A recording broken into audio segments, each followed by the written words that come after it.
Twilight looked on in a daze as she and Nick sat behind the apple stand where Big Macintosh was hard at work. Big Mac, in a simple but much appreciated act of kindness, had allowed the pair to hide from the crowds after the tree incident. Nix was still visibly upset after what had happened. She was, however, slowly recovering, thanks in part to the red apple Twilight had purchased for her as lunch. Yet, while Nix was recovering, Twilight's state of panic only seemed to be growing. She kept up a calm facade for Nix's sake, but that didn't stop her mind from spinning faster than Rainbow Dash could fly. Dragon-shaped eyes could be hidden with glasses. Magic could be concealed with a vest. Magic was different. Nix had almost blown her cover, and every pony at the Learn and Play Day had to be talking about what had happened. Sure, it was a feat of magic Twilight herself was capable of performing, especially with her years of experience and study under Princess Celestia. She'd even accomplished a similar feat of magic when she was Nix's age. She had turned her parrots into potted plants. At that time, however, it was a manifestation of magic she didn't have full control of. Nix, on the other hoof, had just turned a pony into a tree on purpose, something that should be impossible for a normal filly. A normal filly had turned a pony into a tree. No, despite what Twilight told herself and every pony else, Nix wasn't entirely normal. She was an alicorn, but not an alicorn like her old foal-sitter Cadence. No, Cadence was of partial royal blood, and thus a mortal alicorn. Yes, Cadence's talent for love magic was unique. In terms of sheer power, however, Twilight herself was more magically gifted. But Nix? What if Nix was different? Doubts and fears, both new and old, began to rear their ugly heads in Twilight's mind. Nix had come from the spell meant to resurrect Nightmare Moon. A Nightmare Moon was not a mortal alicorn. She was the jealousy twisted form of Princess Luna. She was a member of the rare breed of immortal alicorns. Nightmare Moon had the power to move the moon in the sky, an act that had become impossible to even a team of all unicorns after Discord's reign over the rule. And Nix had been born of a spell meant to resurrect Nightmare Moon. She was likely just a young Nightmare Moon. She had somehow inherited the gifts of immortality. Would she, when she was older, be able to move the sun, the moon, and other heavenly bodies? Would she become as grand and regal as Princess Celestia? The full weight of parenthood came crashing down on Twilight. What was she getting herself into? She was taking care of Nix like she was a daughter, and she was barely an adult herself. That, and for all she knew, she was raising a filly that could someday be like the princesses. How long would she be able to keep the truth hidden? Dragon-shaped eyes and wings could be disguised, but that kind of magical power? How much longer would it be before Princess Celestia heard of this prodigy in Ponyville? Even if the hiccup that turned Fluttershy into a tree was a one-time thing, what would happen as Nix grew older? Would Nix's magic become more powerful? How big was she going to get? Princess Luna, after all, was only a little bigger than an average pony, but she was still the younger of the royal sisters. She could easily get bigger in time, and that made Twilight think of Princess Celestia. What if Nix grew as tall as her? And what about her mane? What if Nix's mane turned into a swirling cloud of indigo magic with stars like the real Nightmare Moon's mane? What would ponies think if they realized that what Nix was? How long would it be before the torches and pitchforks came out? How long would it be before the royal guards was hunting Nix down? How long would it be before Princess Celestia banished Nix to the moon? Nix didn't deserve any of that. Unless she was, in fact, Nightmare Moon. Twilight, you okay? You're looking mighty pale. A deep voice on Twilight's right commented. Snapping her out of her thoughts, Twilight looked to Big Mac, who had a moment free from customers to check in on her and Nix. Oh, yes, sorry. I'm fine, just a little lightheaded. You want another apple? He offered kindly. No, thank you, Twilight replied. Have they started the afternoon activities? I don't think so, but I reckon it's gonna start soon, Big Macintosh answered. The straw in his mouth twitched as he spoke. Saw Applejack and Apple Bloom heading in that direction. Are we still going to do that? Even after what happened? Nix asked. Yes, we are, Twilight replied, getting to her hooves. She knew Nyx was looking forward to the afternoon activities, but the greater and unspoken reason that Twilight was worried about what would happen if they left. After what had happened, if she and Nyx were left abruptly, her friends would wonder where they went. They would come looking for her and Nyx, and they would expect an explanation. In truth, Twilight feared leaving would only invite more unwanted attention. If they stayed, however, they could try and act like it was something that happened that was not out of the ordinary. Twilight's family, after all, was known for being magically gifted. She could just act like Nyx had done something perfectly normal. This was far from the truth, but Twilight did have not a lot of options. It was either stay at the school or retreat to the library, and the former appealed to her as the best option. I know you're here somewhere, Spy, Spyerton, McSpy. Pinkie whispered to herself as she surveyed the crowd of ponies, moving about the lunch areas and exhibitions. Whoever had been watching her, Rainbow Dash and Fluttershy, had slipped away once, but now Pinkie Pie knew the spy was there, and she would find him or her. Itchy neck. Pinkie Pie turned sharply to her right and began looking across the crowd. Her vision eventually met with a pair of brown-gray eyes that were looking back at her. It took a moment for the other pony to realize Pinkie Pie was staring at him, but when he did, he ducked around a corner of the students' exhibitions. Creaky knee. Gotcha. Pinkie Pie whispered with a slight devilish grin before breaking into a gallop. Creaky knee told her that something was trying to get away from her, and the knee closest to the pony was the one that got creaky. It was that allowed Pinkie Pie to follow Rainbow Dash whenever she tried to hide, and at that moment, it was Pinkie Pie who would be able to track the spy. Right in the same corner the spy had just disappeared behind, Pinkie maneuvered through the crowd and student exhibitions in hot pursuit. She caught small glimpses of the pony moving just ahead of her. The spy knew she was running onto him, but that wouldn't stop her. No pony went about being a nasty spy McSpyerton McSpy, especially around her friends. Creaky knee left front. Creaky knee front right. Creaky knee front right. Creaky knee back left. Creaky knee front right. Twingy ankle. Pinkie pulled all four of her hooves to the ground, braking hard and skidded to a stop. Twiggy ankle. Now the spy wasn't running. The spy was hiding. Pinkie's eyes narrowed and she followed herself once more on the side of the feud court that had been set up for the learned playday. There were ponies at almost every table, eating their lunches while the ponies mingled about, talking and laughing. Oh, he's good. But hide-and-seek is one of my favorite games, Pinkie Pie whispered before taking a deep breath and shouting, You hear that? I'll find you!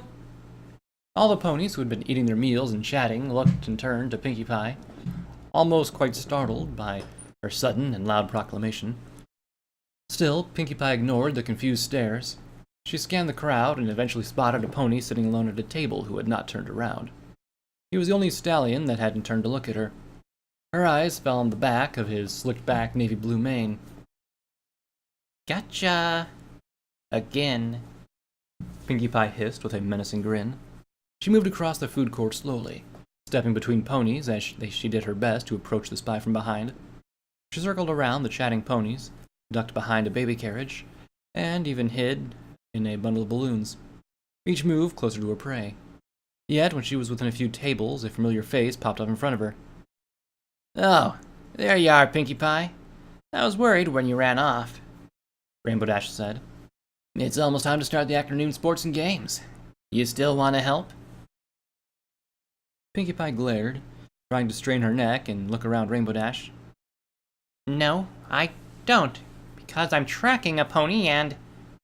Eventually, she gently pushed the hovering Rainbow Dash out of the way, only to find the pony she'd been creeping up on had vanished.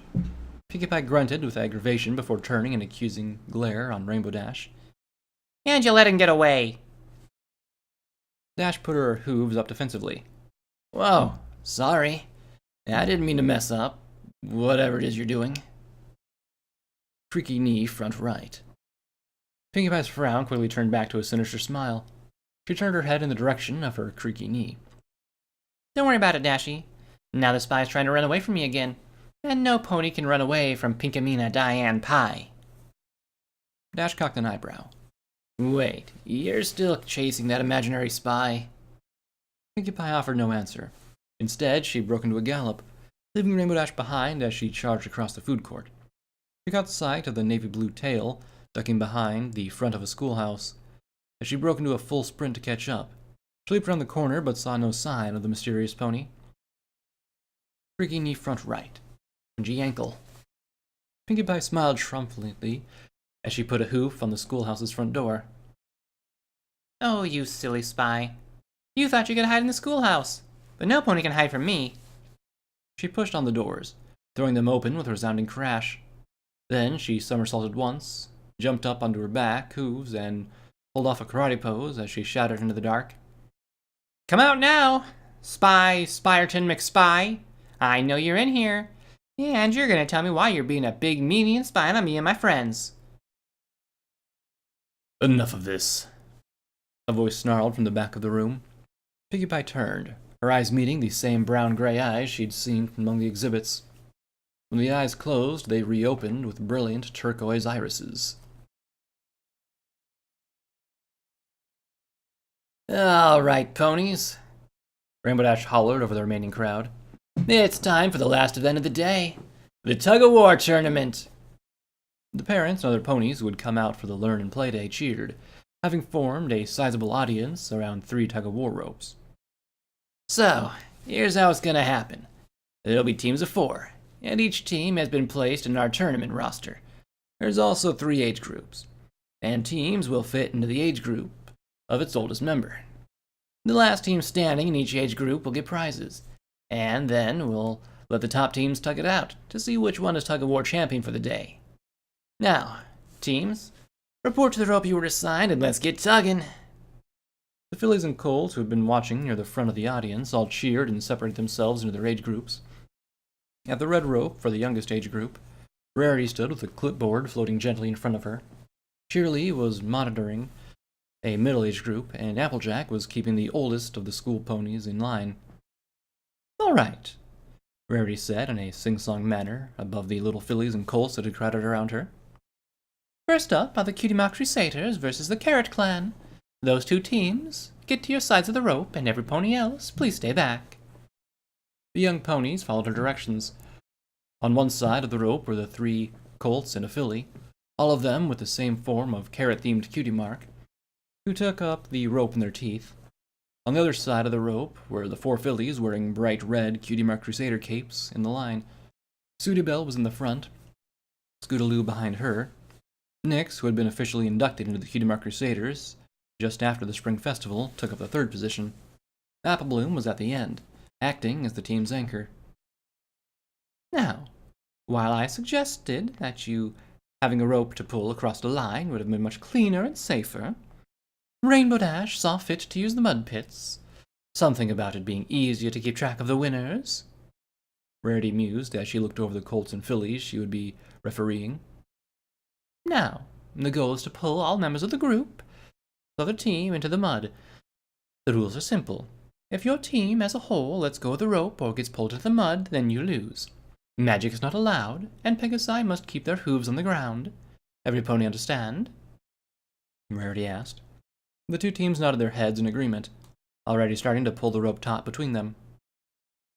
And remember, there's a wash station set up if you lose, but, well, every pony try their best and have fun, okay? The 2 teams both stared at each other, ready to begin, and Rarity didn't waste another moment. Ready, set, go! With tightened jaws, the 2 teams pulled on the rope and began to struggle to draw the other team into the mud pit. For a moment, the Carrot team had the advantage, managed to pull the Crusaders a few steps forward. Yet the tide soon turned when Scootaloo began flapping her wings while keeping her hooves on the ground. The added force let the Crusaders regain their footing, and soon, with a few hard pulls and 4 splashes from the other team, they had won the first match. Yay! Cutie Mark Crusader Tug-of-war champions! The 4 cheered in unison before they stepped away from the rope and let the next 2 teams approach.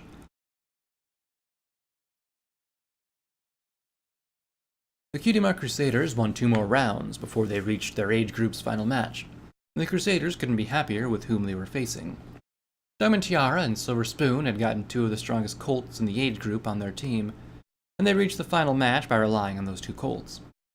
Still, the Crusaders weren't about to lose to the fillies, who regularly called them blank flanks, and Nyx still had a score to settle with Diamond Tiara and Silver Spoon for the Everfree Forest prank.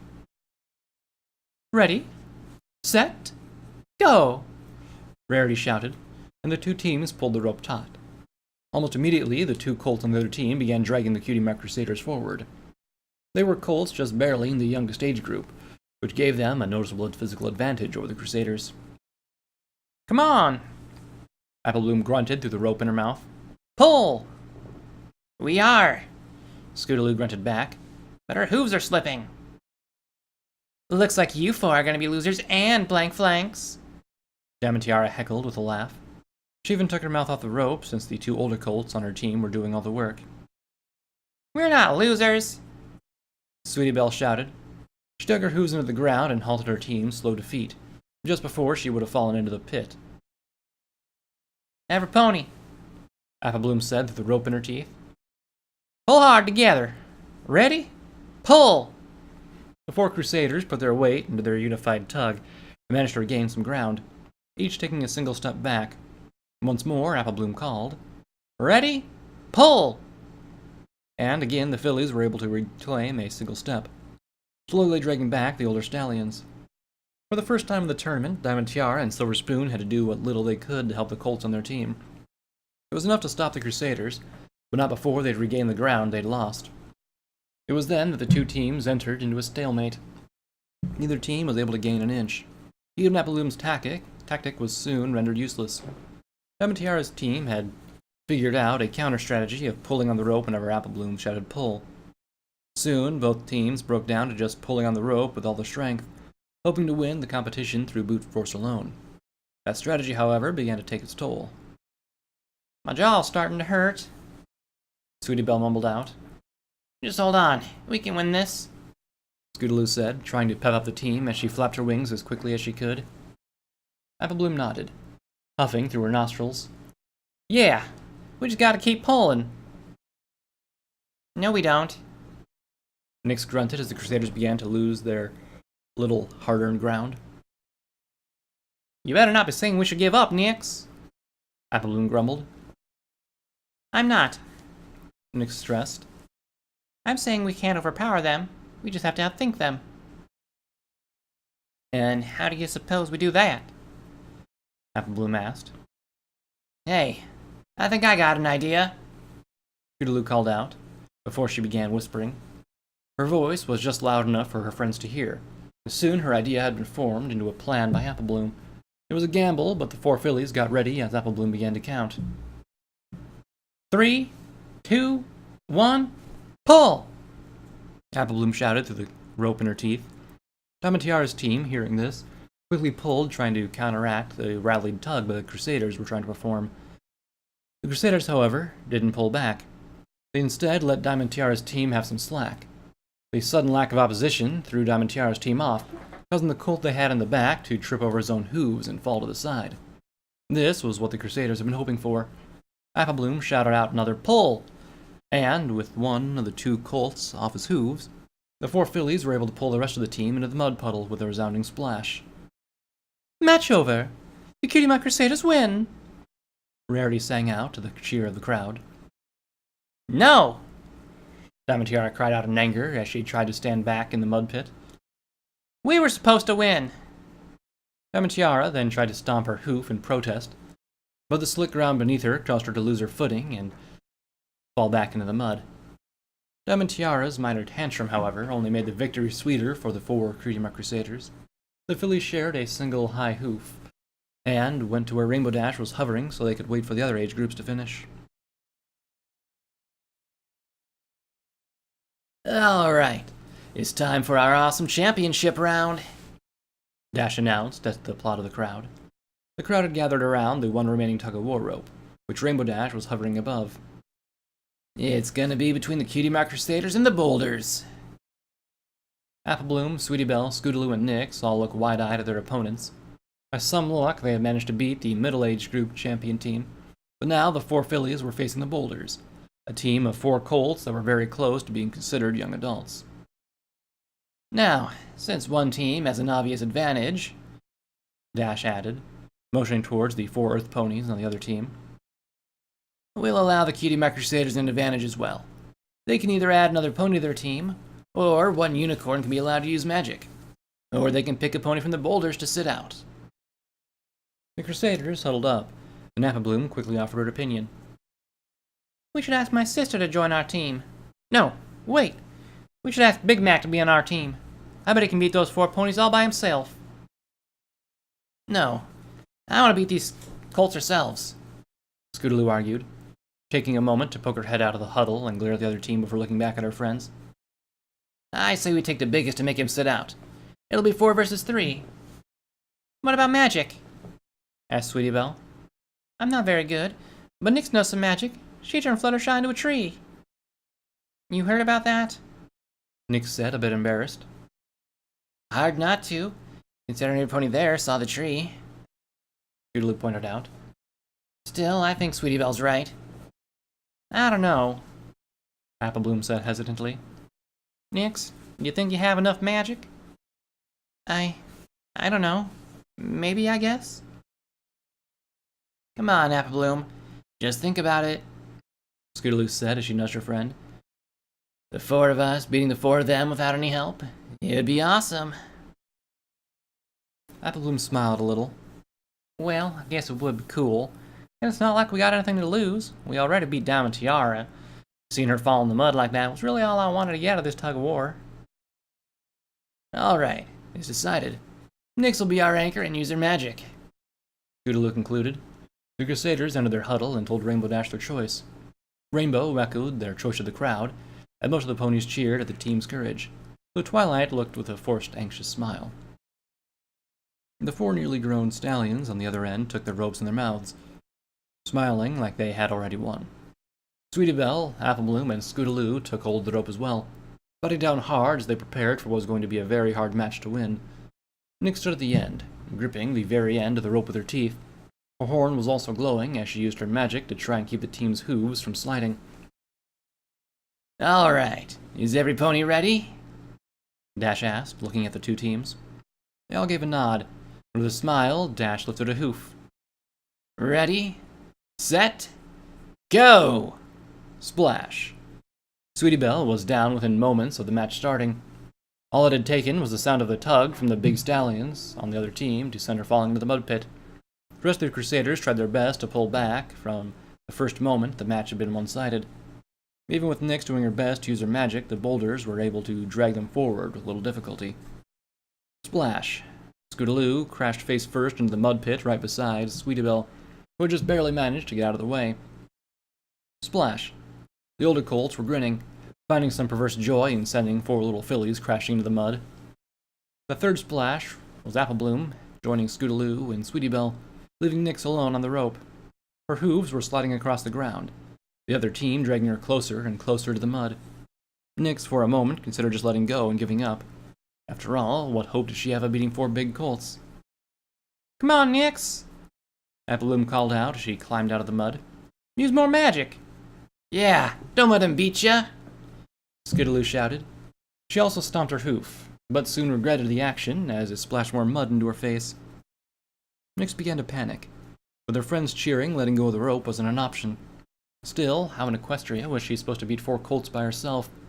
They were bigger, stronger, and the only advantage she had was her magic. And it hadn't been enough to keep Sweetie Belle, Scootaloo, and Applebloom out of the mud. She just didn't know. Come on! Dig your hooves in and pull! Applebloom shouted as Nyx was pulled inch by inch closer to the mud pit. Nyx whined and tried to do that, but her hooves were being pulled across the ground. She couldn't pull if she couldn't get a grip on the ground, and she didn't have the strength to pull the older colts even if she managed to get traction. That was what she needed. Traction and strength. Maybe she could do that with magic. One of the spells she would need would be something she could cast and forget. And maybe she could pull it off. The mud pit was drawing closer. The older colts and the team were all wearing smiles, playing with Nyx as they inched her closer to the pit. Most of the crowd had given up cheering and were now still waiting for the inevitable. The only ones still cheering were supporters of the boulders. The only cheers that still rang out for Nyx came from Sweetie Belle, Scootaloo, and Apple Bloom. Nyx tightened her grip on the rope. Despite the tightness already presented in her jaw, traction and strength, that's what she needed. First, traction, to stop the other team from pulling her to the pit. Shutting her eyes, Nyx cast her first spell with a flash of her horn, and a moment later her hooves became rooted to the ground. This stopped the boulders from pulling her closer to the mud pit, but stop them alone wouldn't win the match.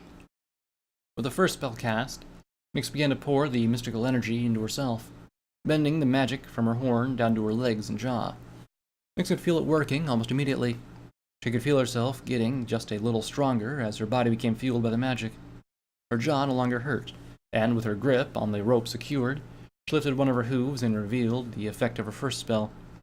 She had transfigured some of the dirt on the ground into horseshoes with long cleats, which kept her from sliding. The magic coursed through her body, and she shut her eyes, tight in concentration. Nyx took a step back and began to pull. The rope gave a little, just enough to let Nyx know that she was working, and all she needed was more magic. Calling on her horn, Nyx poured as much magic as she could into her little body, and she felt it giving her strength. It also made her mane and tail tingle, as if they'd fallen asleep. But she couldn't focus on that. She had to focus on her legs, taking one step after another.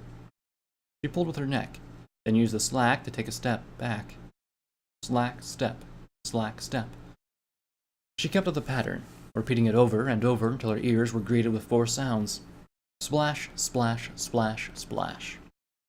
The moment Nyx heard the 4th splash, she dropped the rope, released the magic, and collapsed on the ground, panting heavily. The magic she had poured into her body began to evaporate, and she began to feel sore all over, her jaw especially tender. Still, despite her exhaustion, Nyx smiled. She had beaten the big ponies all by herself, and maybe now every pony wouldn't just think of her as the coward, the crybaby, or the teacher's pet. Maybe they would start cheering for her and thinking she wasn't a loser anymore. She'd get the first place ribbon, just like her friends, and it was then that Nyx noticed the crowd's silence. Crawling back to her hooves and looking around, Nyx was surprised to see every pony staring at her, many of their jaws hanging open. Twilight even caught sight of Twilight, and she was looking like she was about to faint. Her eyes kept darting around the crowd as if she was expecting something else to happen. The unpleasant silence sank in the Nyx, and she wondered if she had done something wrong. She shrank back, trying to make herself as small as possible. Every pony just staring.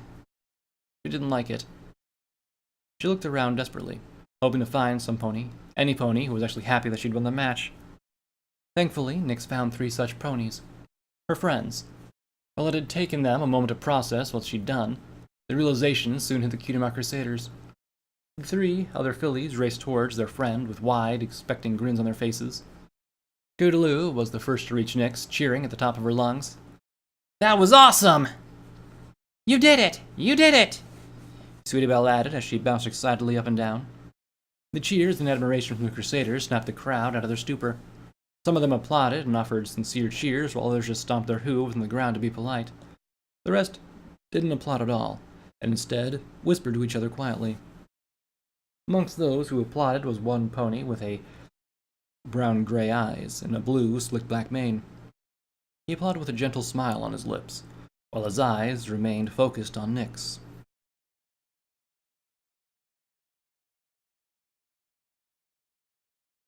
Boy, that was crazy, Rainbow Dash stated as she fluttered through the air with little boxes in her hooves. I mean, can you believe little Nyx beating the whole team of older colts? I didn't think the crybaby had it in her. What are the chances? It really was amazing, Fluttershy replied as she walked along the ground with a box on her back. The pair was taking some of the leftover prizes and other things to the schoolhouse as part of an effort to clean up the learning playday. I wonder if every pony in Twilight's family is that good at magic. I wouldn't be surprised, Rainbow Dash replied as she put a hoof to the door. I mean, Shining Armor can cast that huge shield spell, and Twilight is like a 1 unicorn army with all the magic she can do.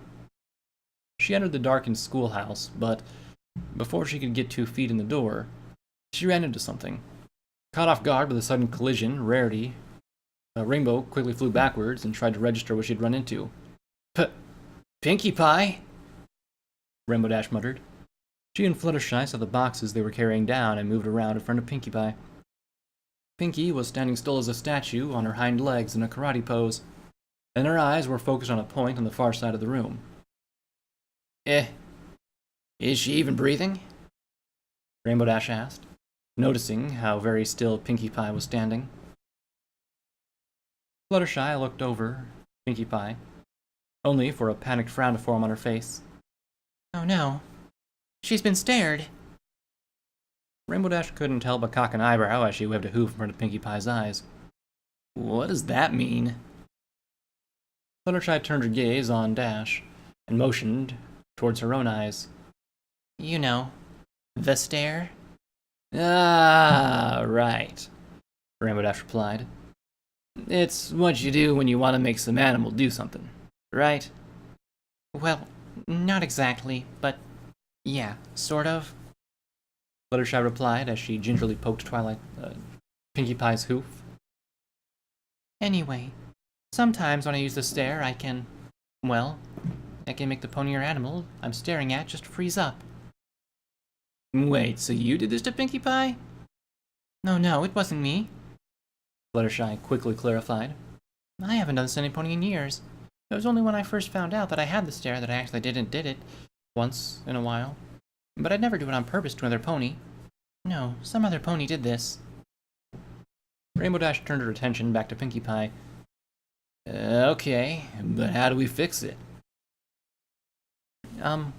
Well, usually I just throw a bit of water on them, but anything that gives the pony a little shock is enough to snap him out of it.